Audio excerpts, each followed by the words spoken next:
Let's see here. We got Grovetown, Georgia, Marietta, Georgia, Vancouver, Canada, Iowa in the house. We've got, let's see, who else? Ohio, Tuscaloosa, Alabama, Orlando, Florida. Love it. Colorado Springs, Atlanta, Georgia, Louisiana, McCalla, Alabama, Netherlands, Victoria, Australia, Adelaide, Australia, Pierre Fonds, let's see, Gold Coast, Seattle, Washington, New York, Jimboomba, Brisbane, Australia. Love it. Florida, Ohio, Dallas, Texas, Montverde, Florida, and it keeps on coming. You guys are amazing. As always, we're going to go ahead and start here with our standard disclaimers. Make sure everyone is keeping the community safe. You should be able to see that here up on the screen right now. These are our disclaimers. Obviously, we share these all the time, and the purpose for that is to make sure that we are saying the appropriate things, not saying the things that we shouldn't, keeping everybody safe so that these can be legacy projects. Not we're not here for a flash in the pan. We're here to stick around for a long time and create amazing projects where we're solving real world problems and being rewarded for helping for that. So that's what it's all about. So go ahead and take a look at that. You're welcome to take a picture of that as well. But of course, as always, I'm going to go ahead and summarize some of the more salient points here. This may contain some forward-looking statements, what we're going to be talking about today. There are no earnings claims or financial advice given. The digital rewards are for utility. DYOR, or do your own research.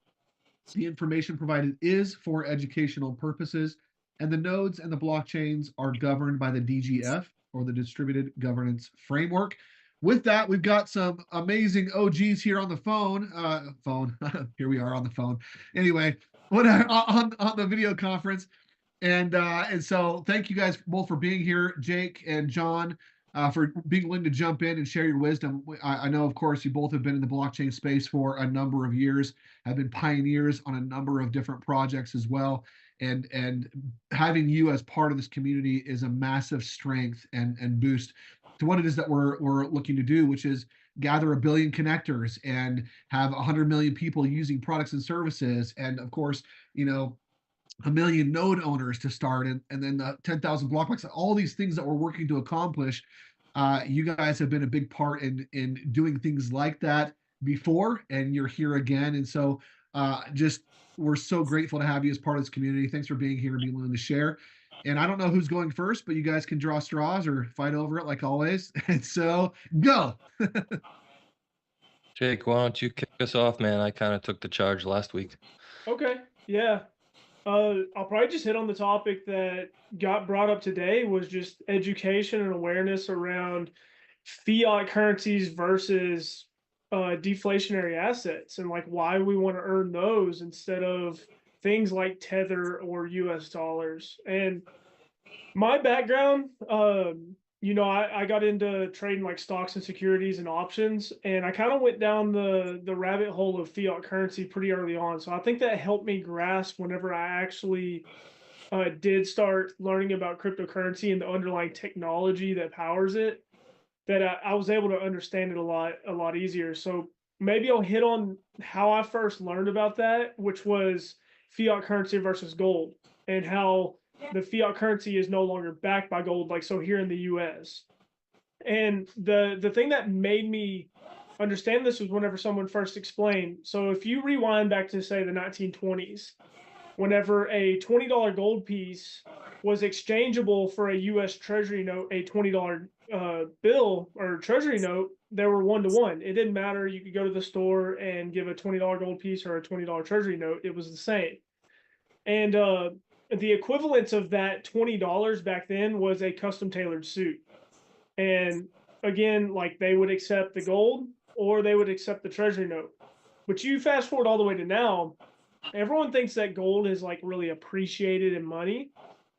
Well, it really hasn't. As far as purchasing power, gold has stayed almost the same. And people say, well, that's asinine because it's gone up in value. Yeah, it's gone up in value as far as the parity against the US dollar, how many dollars it takes, which means the US dollar has gone down in value. It's almost collapsed, 90%. So it takes more of them to purchase the same amount of gold. And so if you fast forward to today, you can take a $20 gold piece, which is I believe worth around like 3K right now, and still go purchase a custom tailored suit. But a $20 bill won't even buy you a tie anymore, so that shows the devaluation of a fiat currency versus a hard asset like gold. And when it was first explained to me, it was like, if your ancestors, like if your grandparents and your parents had gotten paid in gold instead of US dollars, they wouldn't have had that hidden tax. And of course you have to liquidate and live on it and do everything else, but you would have, your family would have accumulated so much more wealth if it weren't for actually earning in some type of fiat. So that's what I was able to grasp a lot around whenever I went down the rabbit hole for Bitcoin. Was, I mean, I want to earn Bitcoin, I want to earn cryptocurrencies, crypto assets. And yes, none of that is absolutely guaranteed. You can speculate on that, just like people speculated on gold that it was going to be like a preservation of their wealth or something. But I can just share my experience that I went through even with Gala. Like I know you and I've talked quite a bit on this, John, about early on you could do a Gala sale, and that was a $200 commission, but it was like a million Gala, like really early on. And earning that many digital rewards for one commission sale, if you hodled those, you can do the math at 86 cents for a million Gala, what that commission ended up being if you hodled those rewards. So But I what was think, that though? What did that end up being? Like if in that example, a oh yeah, million gala, 860 grand, excuse me, say that one more time. $860,000. Wow. So it shows you the power of, like, now that we're earning rewards for ourselves, of holding on to those if you can. I understand, like, people have a living, and you have bills and everything else, but that's my standpoint on it, and why I'm so excited to actually earn it, a deflationary asset, and it is. Now, I'm not saying it's going to go up in value, or it's destined or guaranteed to do any of this. I mean, I have my own beliefs on that, but what I am saying is it is deflationary. It is built into the code that it will never be inflated any more than our birthing of it as it's being mined into first circulating supply. And that's immutably in the code that cannot be changed. Like you really technically can't even say the same about gold, because they may discover a meteorite that crashes in, and now all of a sudden there's double the supply of gold on Earth. It's one of the rare few things that you can actually say this has a finite supply, and I can show you right here publicly inside of the code.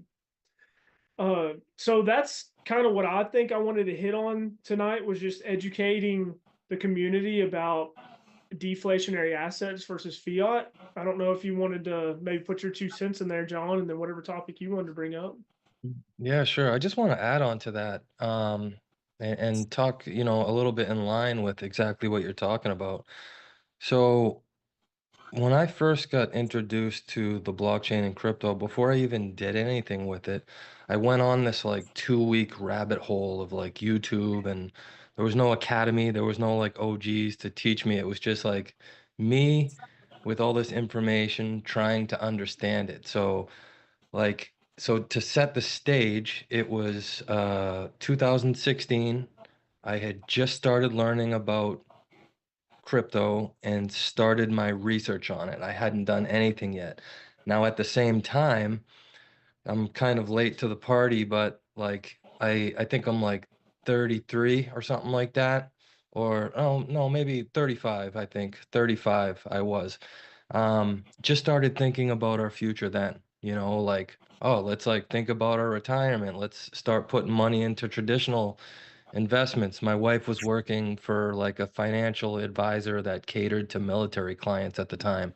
She's like, "Hey, we got to start doing like mutual funds and like 401ks." I'm like, sure, whatever, let's do it. So we went down for like a risk assessment, just to figure out what type of like traditional investments we wanted to do. And so at the same time I was doing this crypto and blockchain research, I remember like getting my traditional investment statements back in the mail. Um, and just realizing that like during my research, it brought me to understanding like what currency is and the history of that, which was a huge mind opener. Because like in my mind, before I discovered this, I just thought that the dollar bill was like backed by gold or something. But come to find out, it is literally worthless paper that's backed by nothing except the word of the government and the faith that people put into it. So I started learning about inflation and like, because I was brought up like, get a good job, save as much money as you can, put it in the bank, and then like magically you're going to be okay. But like, that's the lie that they taught us growing up. My parents taught me that like they didn't know any better. It's just what was taught. But the truth is, because there is no finite supply on the US dollar and they can print and print and print it, like even though I'm keeping adding to my bank account, as it gets inflated, the purchasing power of it is decreased. So I'll give you an example. So if I have 10 grand in the bank account, because of inflation, that would be worth less and less each year. The power that, so look at shopping when I was a kid, right? 20 bucks used to fill up the whole grocery cart. Like 20 bucks, you'd be lucky if it filled up that little top section that flips down right now. And it's not because things are getting more expensive, it's because the power of the dollar is becoming less and less. So I'm researching crypto right at the same time. I'm like, why on God's earth would I put all my money into this currency that before realizing this, I thought was valuable, especially like if it's just going to be reduced in power of purchasing power over time. So that really opened up my mind to understanding like finite cryptocurrencies and like how they were designed. So by nature, simple laws of supply and demand, as there's more demand and use and transactions on a cryptocurrency, because there's a finite supply, ultimately it becomes worth more. Like it's hard to say what cryptocurrencies will be worth, but it's pretty safe to say that as more people use them and adopt them, because there's a finite supply, it will increase in value. So that kind of just goes along with what you said. That really opened up my mind to cryptocurrencies. And just so you guys know, like when I first started in crypto, like USDT and like USDC stablecoins like didn't exist. Like that came after. So really what USDT and USDC is, it's a crypto fiat. It's literally unlimited. They can print as much of it as they want. Um, you know, uh, I think about back to Gala, like what if I did get paid in like a fiat currency back then, and I didn't get those millions and millions and millions of Gala as a reward for sharing? Because I earned those rewards, and as more people adopted the project and the currency, those rewards ultimately became worth thousands of percent more than any type of fiat or stablecoin cryptocurrency would have. So really, it's about understanding that, and it's also about having a little bit of forward-looking vision. And I just want to take like one more minute and kind of wrap this up and bring this into like how this is playing into what we're doing right now. So we're moving away from uh, accepting or receiving stable coins, in our project. Really, what we want to do is support our own market. So as liquidity comes in, people use USDC and USDT and wires. All of that revenue now, instead of just being dispersed across the WIN blockchain node network, it's being redirected through a smart flow process to buy tokens directly out of our markets. And at first glance, or if somebody like looks at this, they would be like, well, wait a minute, like that's my livelihood. Like that's how I would pay my bills, and that's how I would put gas in my car, and that's how I would put groceries in the fridge. It's almost like we're sacrificing right now. It's a very temporary solution for a much, much better tomorrow. And like this smart flow process already started like a week or 2 weeks ago. Like literally before this started, you could maybe sell like $25 to $50 worth of a brand token without really impacting the price. Like now today, you could sell 2 or 300 and it's only been 2 weeks. So what's that going to look like a week from now, a month from now, 6 months from now? Maybe we'd be able to sell 100,000 without impacting the price. So my point is, it's like we don't want to get paid in a stable coin. We want to get paid in a basically an inflation-proof currency that is picking up more demand because, Jake's experience, my experience, it's much, much better and it's getting better every day and it's getting easier to be able to liquidate these currencies that we're getting paid in because of the smart flow process. So I just want to not take too much more time, but I really want to challenge everybody to really try to think about our futures and maybe not so much sacrifice now, but try to move our minds and our attention from now to a potential place in the future where I know we'll be, so that's a difficult thing for human beings to do because it doesn't exist yet. It gets easier if you've been through the experience. So if you don't have that experience, please borrow mine and Jake's. Because it's how it works and it's what happens, and it's what very well could potentially happen with what we're doing. So with that, I'll share the time. Yeah, there is. So, like, you're talking about this grand picture, but there is something that I do always think about that gives me FOMO for now is whenever we earn the rewards, remember, and then as token price goes up, you earn less of that token. So to me, like, I always want to make sure that I'm getting most of my commissions early on. Like, it gives me a lot more pressure to make sure that I am being rewarded now. It's just like similar as if you buy any cryptocurrency. If you buy a cryptocurrency, you want to buy it when it's lower before it's gone up, so you can have more of it, right? So earning it's exactly the same.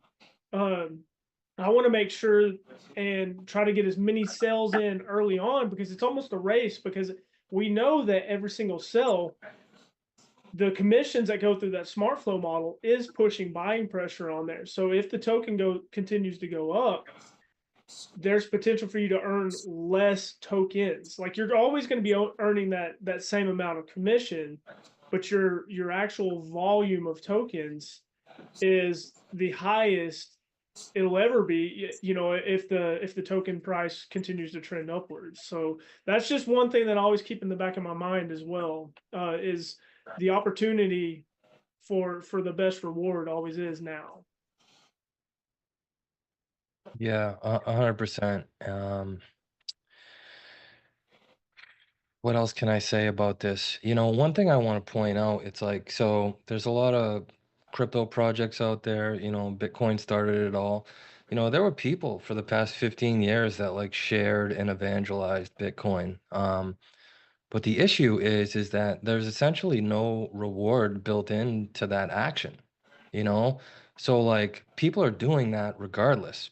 And the reason why, and it's part of the reason why I shared when I shared with Gala, like I wasn't earning an immediate reward, but I understood that those actions I was taking that was adding value to our project by bringing gamers in to play the games, finding people that wanted to run and operate nodes and support the network. Those actions, although it didn't have immediate realized like rewards for me, because there was a period of time where like it was like a year and a half where these tokens were just monopoly monies. My wife was like, "You're crazy." I'm like, "You're crazy. You don't understand." And then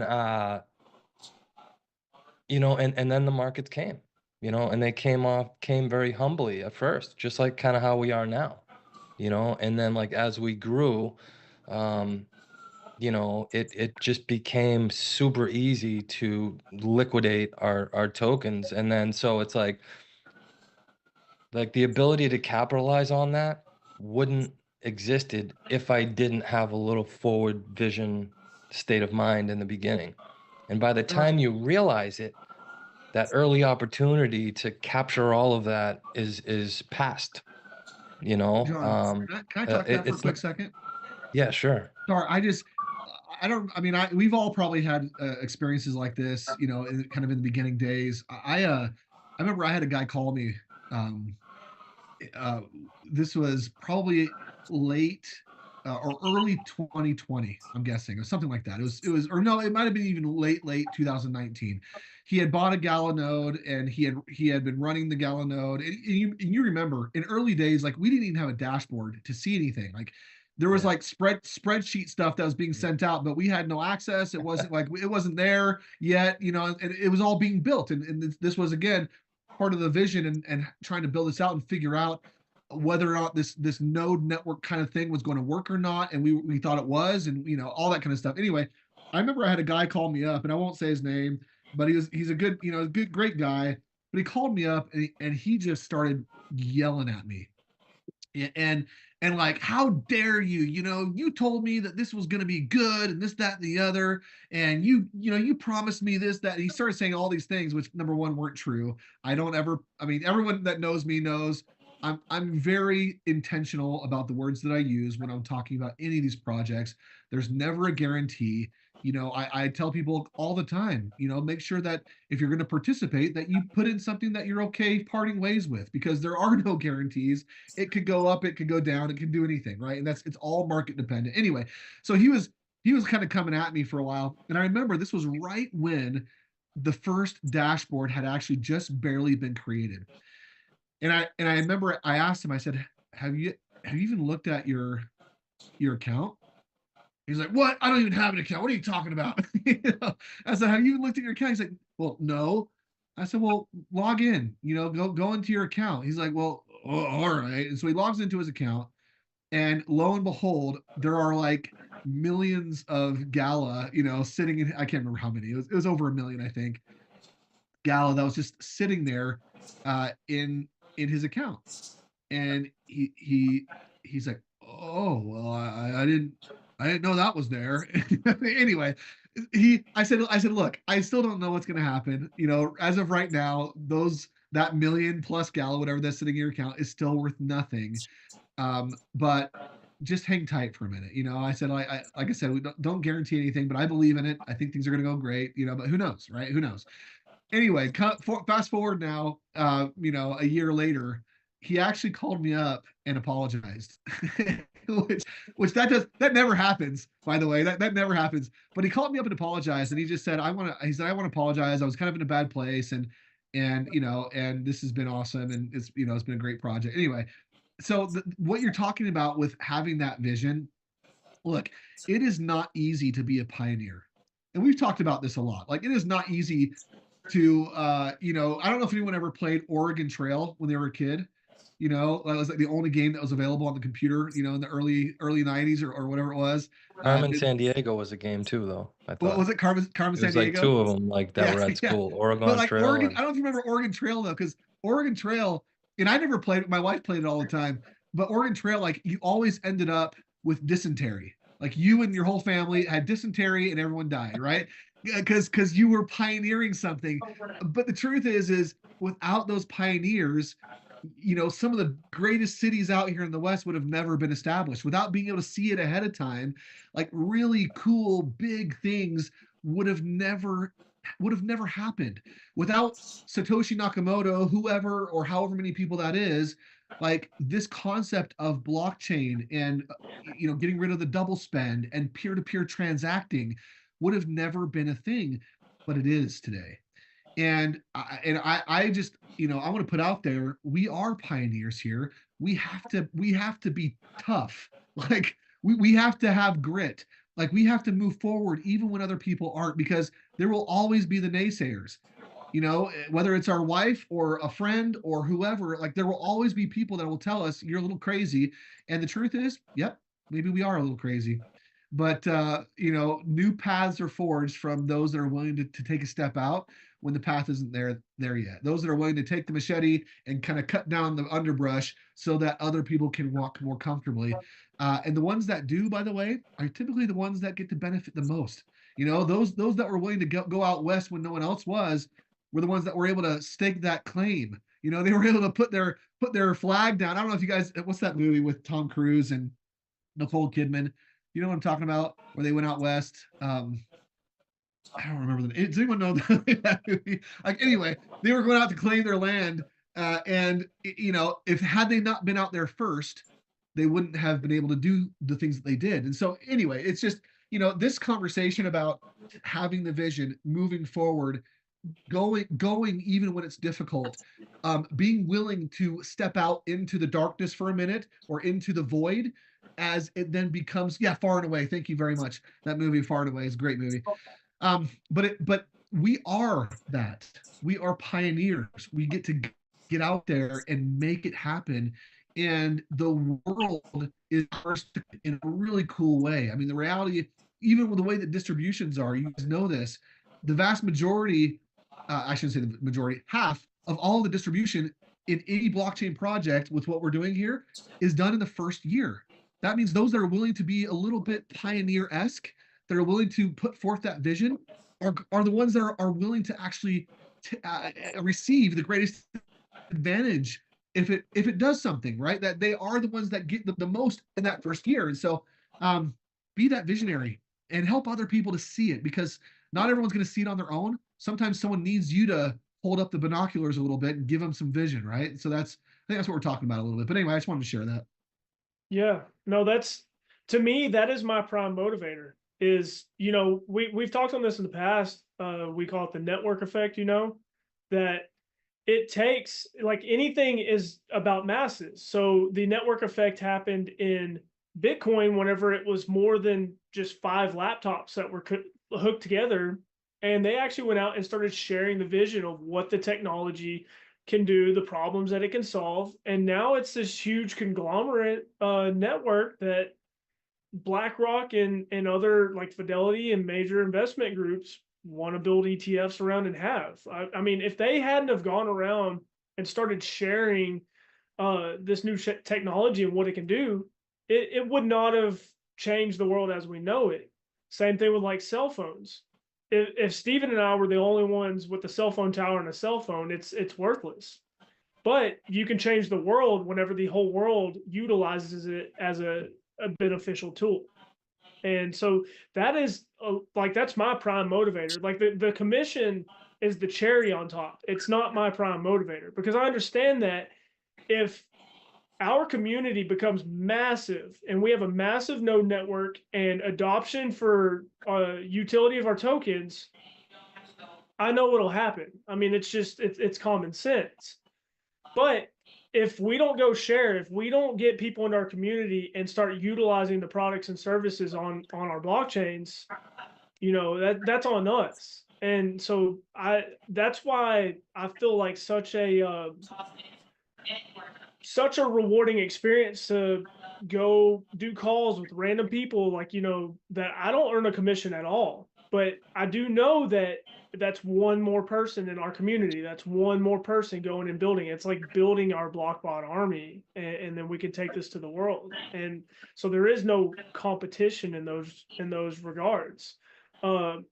Even like your meme coins, they understand this. Like, that's why people will go buy their token and they'll go like they call it shilling, but they'll go talk about their meme coin that they own and understand that they want everyone else to go buy into it, because they understand bringing volume into a token or into a market, what that does. So that's my prime motivator, and I really like that that blue ocean that that someone else brought up, or you brought up, like just staking your land and being a pioneer. I really do like that. Awesome. Well, anything else, John? Yeah, I just wanna just wrap up with this. So although maybe your actions right now, you know, the realization of like that impact might not be like realized right now, but you know, it, every action we take now has a drastic impact and wave that gets sent out to the world. So like, for example, you know, I'll help anybody and like answer questions and stuff with anybody ever that comes to me that needs to understand what we're trying to do. And although like I'm not being rewarded for that, essentially we're all rewarded for my action, like in the end, not the end, but in the future, you know, because I've helped educate somebody, because I've helped contribute to the growth of the network. Like eventually, like that is what makes us become valuable when we have a robust community of people using the products and services and transactional volume across all of our blockchains. But that wouldn't be possible if I wasn't helping people today and you're not helping people today. You know, if you have any stake in the success of what we're doing or the nodes you're purchasing, then I encourage you to take ownership over, you know, your participation in these projects, and not to just earn a commission, but to help get us to where we want to go so we can begin to really impact the lives of people all across the world. Because like Jake said, like cell phone was a great invention, but if only Jake and Steven were using it, like what good is it? They can't communicate with everybody. Everybody needs to be using them. You know, Facebook would be a lonely place if nobody was using it. Maybe you had one friend on there, it'd be like, what good is this? You know, not that I think Facebook's good. There's a lot of bad things I could say about that, but that's another story. Maybe it was a bad example. So, anyways, guys, yeah, I'll end with that. You know, let's take control and ownership over the rest of our lives, and it has to do with the actions we take now, right here and now. So that's what I encourage everybody to do. You know. Love it. Okay, friends, thanks so much for being on today. It's been a great conversation. You guys are amazing. Thanks for your time and wisdom and sharing with the rest of the community. Everyone, make sure you're utilizing the holiday promos. Ali's, I know, pinned it in there a couple times. That is another great opportunity just for some added amazing conversation. I mean, there's so much happening right now and such good promotions that are on the table right now for anyone that wants to jump in and participate. And there's never been a better Christmas present opportunity. Giving the gift of a node that continually produces for somebody. I will say this: I bought my son a node for Christmas, and I would encourage anyone to buy their friends and family nodes as well. So, anyway, with that, friends, you're awesome. Thanks so much. We'll see you on the next one. Happy blockchaining.